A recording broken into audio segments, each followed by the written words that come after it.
Dia setia berjalan bersama kita. Mari Bapak Ibu, buka hati kita untuk lebih dalam lagi melihat karya Tuhan di dalam hidup kita.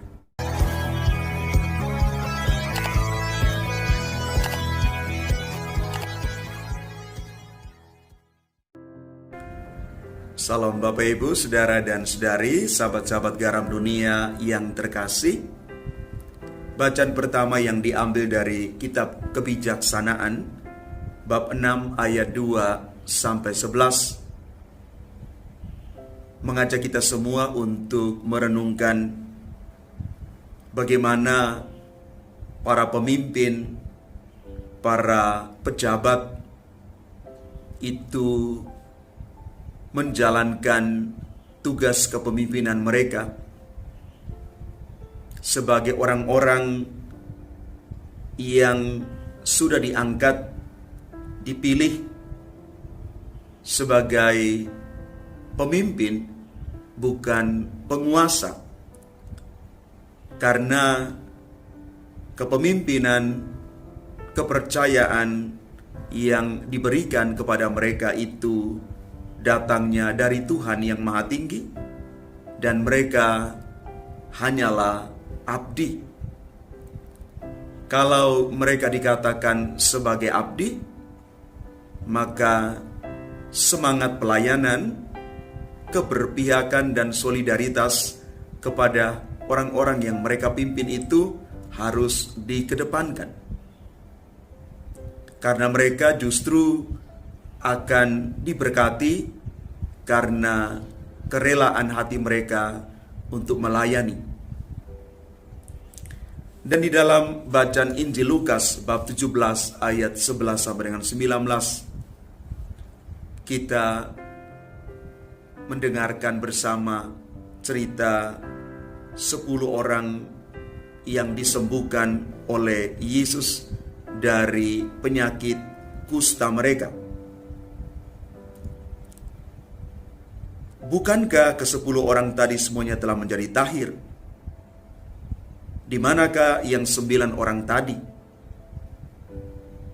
Tidak adakah di antara mereka yang kembali untuk memuliakan Allah selain orang asing ini? Bapak, Ibu, Saudara dan Saudari yang terkasih, orang Samaria yang dianggap asing, kafir, dan berdosa itu justru menunjukkan sikap iman dan terima kasihnya kepada Allah yang mengaruniakan rahmat kesembuhan kepadanya. Dia datang kembali kepada Yesus. Dia mengucap syukur karena boleh sembuh. Orang yang dianggap sebagai kaum pendosa mengalami penyembuhan bukan hanya secara fisik, tetapi juga secara batiniah. Dia dipulihkan oleh Tuhan, tetapi tidak lupa untuk bersyukur. Dia berbalik menuju kepada yang lebih tinggi, yakni pengakuan akan kekuatan dan kebesaran serta belas kasih Tuhan. Dia tidak menjadi orang yang lupa diri. Dia tidak menjadi orang yang egois,